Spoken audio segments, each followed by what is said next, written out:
Smartwatch ni lain macam guys, bukan sekadar jam tapi macam healthy assistant kat pergelangan tangan. Ini Aulon Smartwatch Pulse dengan 1.43 inci AMOLED HD screen yang super clear dan boleh tukar pelbagai watch faces ikut mood korang. Kesihatan tak boleh tunggu. Ini cara paling mudah untuk pantau badan korang. Mana nak cari smartwatch yang boleh bagi detail ni semua dekat korang. Smartwatch biasa selalu ada monitor aktiviti, heart rate, oksigen, stres dan sleep je kan. Tapi jam ni bukan tu je tau. Dia juga boleh monitor blood glucose, blood pressure, body temperature, heart health, blood component, body composition, MET, HRV, emotion, fatigue, healthy glands dan cycle tracking untuk perempuan. Power gila kan?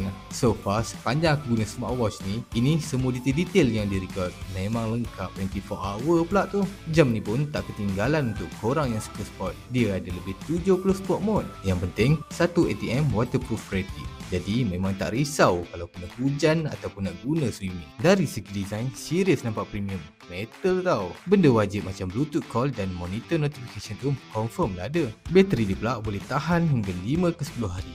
Ini bergantung penggunaan. Jam ni memang perfect lah. Kalau korang jenis yang mementingkan kesihatan, boleh grab dekat link yang aku sediakan. By the way, sekarang tengah promo tu. So, what's next?